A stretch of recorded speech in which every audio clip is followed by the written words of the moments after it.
20h sur la magie de la télé. Bonsoir mesdames, messieurs, bienvenue dans l'édition du soir.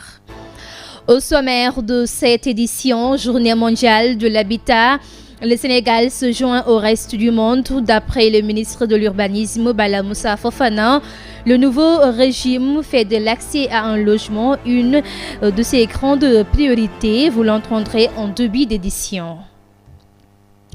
Cher Touré, un jeune footballeur sénégalais, a été tué au Ghana après avoir été enlevé par de faux recruteurs, un fait qui choque la population et les acteurs du football, appelant à plus de vigilance face à ces filières frauduleuses qui brisent des vies et des rêves.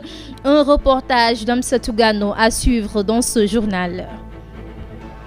Le reportage du jour, de jeunes hommes se lancent de plus en plus dans la coiffure féminine, un métier longtemps réservé aux femmes. Malgré les jugements et la stigmatisation, ils poursuivent leur passion. Un reportage d'Ndeye Fatou Diop à suivre dans quelques instants.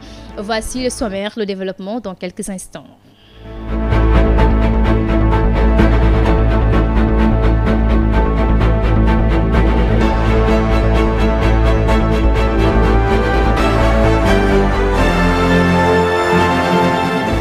Rebonsoir mesdames, messieurs et merci de votre fidélité. Démarrons l'édition du soir. Instaurée par les Nations Unies, la Journée mondiale de l'habitat vise à rappeler le droit fondamental à un logement décent pour tous.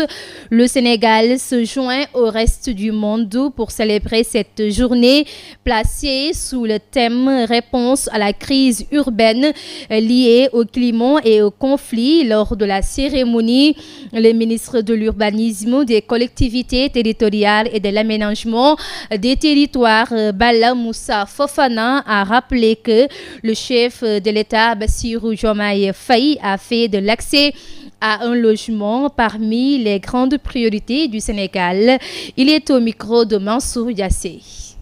Bu weesoo logement dëkk habitat tam dëkkuwaay la mooy naka la ñuy jëfandikoo. Hormis le logement, l'habitat également est un cadre de vie et Dieu a fait qu'il y a beaucoup de potentialités, notamment dans l'aspect environnemental et même au niveau quand même du soleil, avec l'énergie générée par le soleil, pour procéder à des constructions nouvelles, contrairement donc à l'ancienne méthode. Et beaucoup de matériel de construction nous viennent de l'étranger. Et le coût était tellement lourd, très élevé même, et qui dépassait le pouvoir d'achat des Sénégalais. C'est pourquoi son Excellence Président de la République, M. Bassirou Diomaye Diakhar Faye, le chef de l'État, nous donne des instructions afin qu'on puisse collaborer avec les différents acteurs et mettre en place un nouveau programme. Non seulement ce n'est pas un programme de produire des logements partiels, mais un programme basé sur un écosystème de production. C'est-à-dire pour que tout le monde ait accès au logement. Et ça sera un programme très bien structuré et ça sera accessible à tout le monde et garanti. Et après cette étape, une vérification sera faite par rapport au matériel de construction. L'objectif, c'est de ramener le prix initial à un prix accessible et quand même agréable à tout le monde. Et ça profitera également des bailleurs ou bien des chefs d'entreprise. Tout cela, l'objectif visé, c'est quand même rendre accessible les logements afin que tout le monde s'y retrouve. Mais ce n'est pas tout le monde qui a ce pouvoir d'achat, d'acheter un logement, ou bien un domicile, ou bien une villa. Certains préfèrent loger et cela est prévu dans le programme, c'est-à-dire l'occasion-vente. Et ce n'est même pas tout le monde qui peut quand même procéder à des logements. Certains préfèrent acheter des terrains nus à la construction. C'était Baler Moussa Fofana et puis 15 récipiendaires ont reçu ce lundi 20 octobre, après 6 mois de formation intensive en leadership, des certificats en management, une initiative portée par la Fondation pour le renforcement des capacités en Afrique. À ce propos, écoutons Aminata Fall Dramé, conseiller technique à la direction du programmation et du budget. Nous avons ciblé 15 dans chaque pays, et donc pour le Sénégal 15. Et ces 15 acteurs relèvent de plusieurs structures de la gestion des finances publiques. Comme je l'ai dit, le ministère de l'économie, le ministère des finances et du budget, comprenant la direction en charge du trésor, la direction en charge des impôts, la direction en charge de la douane, la direction en charge des marchés publics, bien entendu, l'Assemblée nationale qui est donc inclue dans cette cohorte pour pouvoir réunir les acteurs, les directeurs qui sont en charge de la gestion des finances publiques. Ça nous a permis en tout cas de nous mieux outiller pour pouvoir travailler en équipe surtout. Parce que nous sommes dans un domaine sensible qui est le domaine de gestion des finances publiques.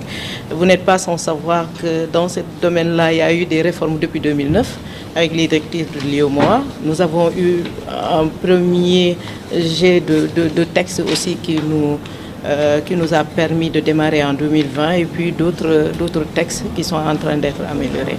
Et à partir de ce moment, il nous est opportun aussi de travailler avec les autres acteurs de la gestion des finances publiques, en l'occurrence la Direction générale du Trésor, la Direction générale des douanes, la Direction générale des impôts et domaines concernant tous ces domaines. À l'instant, parlons de l'affaire Cher Touré, jeune footballeur sénégalais.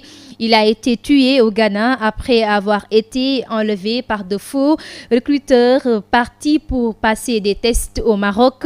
Il est tombé dans un réseau d'arnaques et de trafic humain.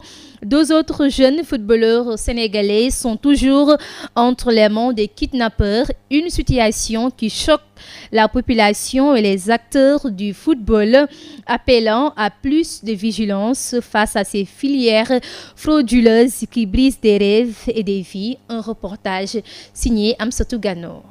Depuis quelque temps, l'histoire du jeune gardien de but Cher Touré tué au Ghana défraie toujours la chronique sur les réseaux sociaux.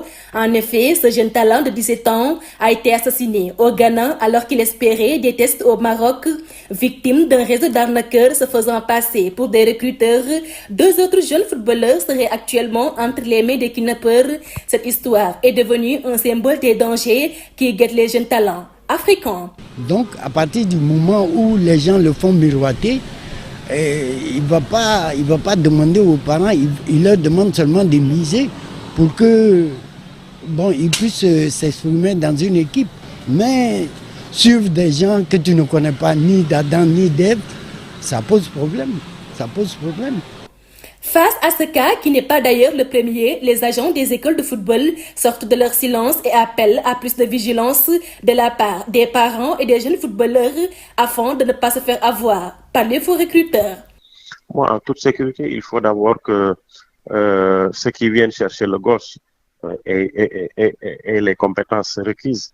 Il faut que ceux qui viennent chercher le gosse soient dans un cadre juridiquement entouré. Il faut que ce soit des gens qui ont la solvabilité juridique et la solvabilité financière. Puisqu'on ne peut pas prendre un gosse du Sénégal, le faire miroiter un voyage sur le Maroc, transiter sur le Ghana et à la fin on apprend que l'un est mort, les 2 autres sont toujours en détention et on ne sait même pas dans quelles conditions ils sont partis. Il paraîtrait juste que l'un des gosses dit qu'ils ont signé des formulaires et c'est pas un formulaire qui fait un contrat. C'est pourquoi je dis tout le temps, il faut que les jeunes qui tournent autour du football, il faut qu'ils soient assistés. Devenir un grand joueur et inscrire son parcours dans les annales du football, c'est le souhait de chaque jeune talent qui espère un jour réaliser ce rêve d'enfant. De nombreux parents poussent leurs enfants dans cette voie, parfois parsemée d'embûches. Ainsi, ce jeune homme met les parents au banc des accusés. Les Sénégalais sont pressés, ils doivent être patients. Vous savez, avoir de l'argent, c'est bon, mais il faut l'avoir d'une manière qui permettra de vivre. Pour éviter la mésaventure des jeunes talents, la valorisation du championnat sénégalais reste un bon moyen, selon Cheikh Meng, président fondateur du Centre de formation et de l'insertion sociale. Donc, on doit faire en quelque sorte que nos clubs payent bien ici au Sénégal. On développe les clubs ici au Sénégal. Qu'on fasse jouer les jeunes davantage pour que ces jeunes ne quittent pas notre pays, le Sénégal. Le ministère de l'Intégration africaine, des Affaires étrangères et des Sénégalais de l'extérieur a informé que la dépouille du défunt a été déposée à la morgue Ebenezer de Tafo, dans la région d'Ashanti. À Mbour, l'opération de déguerpissement menée récemment continue de susciter l'indignation. Plusieurs marchands ambulants installés depuis 25 ans au bord de l'hôpital TFS affirment avoir payé une caution ainsi qu'un loyer mensuel. Estimant n'avoir enfin aucune règle, ils dénoncent une décision injuste et interpellent les autorités. Explication Astoussa Ousmane Bitey. De déguerpissement effectué à Mbour, certains marchands ambulants ont élevé la voix pour dénoncer ce qu'ils qualifient d'injustice. Nous tenons à exprimer notre profond désaccord face au déguerpissement brutal des magasins situés à côté de l'hôpital de Tefes. Il permettait à de nombreuses familles de vivre dignement, de travailler honnêtement et de participer au développement local. Voir ces magasins détruire sans véritable concertation ni solution alternative pour les commerçants est une grande injustice. Ces derniers affirment n'avoir commis aucun acte illégal. Ils expliquent avoir payé une caution de 500 000 francs et versent chaque fin du mois une somme de 10 000 francs à l'hôpital TFS. Selon eux, ils occupent les lieux depuis maintenant 25 ans. On est là depuis 25 ans. Et à chaque mois, on paye l'hôpital 10 000 francs, chaque magasin. Et ça fait presque 440 000 ça fait 25 ans qu'on paye chacun des magasins 10 000 francs. Ils interpellent les autorités, demandant qu'on leur laisse la possibilité de continuer à travailler pour subvenir aux besoins de leur famille. Faute de quoi, alerte-t-il, beaucoup pourraient être tentés par l'immigration clandestine. Nous demandons aux autorités concernées de revoir cette décision, d'écouter les voix des commerçants et de proposer des solutions justes, humaines et durables. Une colère mêlée d'inquiétude chez ces marchands qui craignent pour leur avenir. Un ultimatum leur a été donné. Ils ont jusqu'au 20 octobre pour libérer les lieux. D'ici là, ils espèrent toujours un geste des autorités pour éviter une situation encore plus précaire. C'était la correspondance d'Assousso et Ousmane Bitey. À l'instant, parlons santé des femmes qui viennent du micro-jardinage, de la boucherie et de la mécanique ont pris la parole pour rappeler que manger sain, consommer mieux et bouger plus, c'est aussi prévenir le cancer du sein. Un message fort lancé dans le cadre d'Octobre Rose. Cette journée, je la trouve vraiment très riche parce que nous, notre objectif lancé, c'était la sensibilisation vers les femmes parce que cette maladie-là est vraiment maintenant touche beaucoup de femmes sur le plan mondial. C'est pourquoi nous, on a choisi de faire cette méthode. Nous leur lançons comme appel, c'est de construire ces centres de santé-là pour que les femmes ou bien les hommes qui ont atteinte de cette maladie-là n'aillent plus dans les autres pays africains pour se soigner ou bien en Europe pour se soigner. Ce centre-là, ça coûte très cher. Si l'ancien régime faisait son travail correctement, la priorité de ce régime-là, c'était dans le domaine de la santé, on n'allait pas arriver jusque-là. Mais c'est ce nouveau régime-là, je crois que leur priorité, c'est la santé, l'éducation, c'est la population en un mot. Et je sais qu'ils vont faire ce travail-là d'ici 2 ans ou 1 an et demi, et vous allez voir qu'il y aura des résultats très positifs dans ce domaine-là, parce que vraiment, ils ne pensent que la population du Sénégal. L'hygiène menstruelle est cruciale au lycée Kennedy pour la santé, le bien-être et la réussite scolaire des élèves. Une bonne gestion prévient les infections, réduit l'absentéisme et le décrochage scolaire causé par les mauvaises conditions sanitaires et les tabous. C'est un reportage d'Andel Ndiaye. L'hygiène menstruelle en milieu scolaire est l'ensemble des pratiques et connaissances permettant aux élèves de gérer leurs règles de manière saine et digne dans un environnement éducatif. Malheureusement, ceci n'est pas pris en compte dans plusieurs établissements au Sénégal. Cependant, au lycée John Fitzgerald Kennedy, un lycée réservé spécifiquement aux filles, cet aspect est pris en compte. Le lycée John Fitzgerald Kennedy est un lycée de jeunes filles qui accueille autour de 2500 élèves. C'est normal qu'on puisse mettre en place un dispositif parce que c'est des petites filles pour la plupart. Et ce que nous avons fait, nous avons réglé le problème des toilettes. Nous avons 60 cabines et nous remercions la douane qui nous a aidés à multiplier le nombre de toilettes. Nous avons aussi réglé le problème de l'accès à l'eau grâce à l'association des parents. Maintenant, nous avons aussi mis en place la distribution de serviettes hygiéniques dans tous nos points de surveillance. Il ajoute que des ateliers et des séminaires de sensibilisation sont souvent organisés au sein de l'établissement scolaire pour une meilleure prise en charge de ces cas particuliers. Nous travaillons avec les associations des anciennes Kemédiennes et d'autres associations qui organisent des séances de renforcement de capacité de sensibilisation pour que les élèves puissent se comporter comme il faut en cas de survenue des menstruels, ce qui ne se passe pas souvent à la maison. Ainsi, la directrice de l'école a lancé un message aux jeunes filles de ne pas prendre les menstrues comme un sujet tabou et d'en discuter très souvent avec leurs proches. Oui, en fait, de ne pas rester à la maison parce qu'on a ses menstrues, parce que ça peut se prendre en charge au niveau de l'établissement, de trouver toujours une oreille attentive.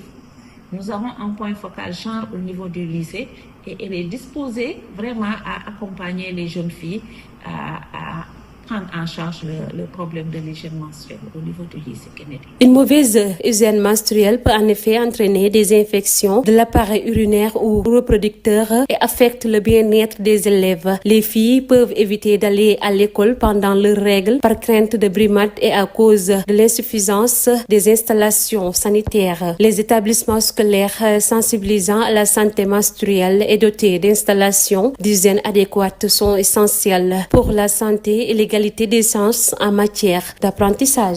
C'était un reportage de Nélène Ndiaye. Et pour le reportage du jour, au Sénégal, des jeunes hommes se lancent dans la coiffure féminine, un métier longtemps réservé aux femmes. Malgré les jugements et la stigmatisation, ils poursuivent leur passion et ambitionnent de grands projets pour valoriser l'art capillaire dans le pays. C'est un reportage de Ndeye Fatou Diop. De plus en plus d'hommes se lancent dans la coiffure féminine au Sénégal. Un métier longtemps perçu comme réservé aux femmes, mais qui attire aujourd'hui de jeunes passionnés décidés à briser les stéréotypes et à s'imposer dans un secteur en pleine évolution. Parmi eux, Alpha Diallo, très jeune, la vingtaine bien sonnée, a découvert sa passion pour les cheveux depuis l'enfance et n'a jamais hésité à en faire un métier car il est né dans une famille de coiffeurs. Oui, moi je suis né dans une famille de coiffeurs. Mon père, c'est ça qu'il fait en fait, ma mère. Depuis que j'étais enfant, le métier de coiffeur, c'était ma passion. Parce que moi, je suivais ça dans mon téléphone. Même parcours pour Boubacar Bari, aujourd'hui propriétaire d'un salon à Dakar, mais tous deux reconnaissent faire face à des jugements. C'est ça. Parfois, même dans mes commentaires sur TikTok, là, je vois ça. Quand tu as une ambition, quand tu fixes aussi encore des vrais objectifs pour travailler, là, pour écouter des commentaires négatifs, là, c'est pas la peine, quoi. Nous, on entend ça à tous les moments, en fait. Ouais, parce que y a des gens qui vont dire que non, ça, c'est pas du travail de garçons, en fait, ça, c'est pour les femmes. Mais nous, on sait que c'est notre travail, on n'est pas honte. Malgré la stigmatisation, leur passion reste intacte. Ces jeunes coiffeurs ambitionnent désormais de développer de grands projets pour valoriser la coiffure au Sénégal et former d'autres talents. On se programme pour beaucoup de choses en fait. Il y a beaucoup de projets qui viennent, mais on n'est pas prêché, on attend. J'aimerais ouvrir une grande école de formation, Inch'Allah, ici à Dakar. Pour faire évoluer les gens aussi encore, pour faire partager aussi encore la coiffure, pour que aussi encore les jeunes puissent arrêter de partir de voler comme ça, de faire des choses comme ça là. Ouais, ils n'ont qu'à faire aussi encore leur propre métier, parce que c'est ça le plus important. Animés par la passion et la créativité, Alpha Diallo et Boubacar Bari incarnent une nouvelle génération d'artistes capillaires. Des hommes qui assument leur choix et redéfinissent les codes de la beauté, un peigne à la main et beaucoup de fierté au cœur.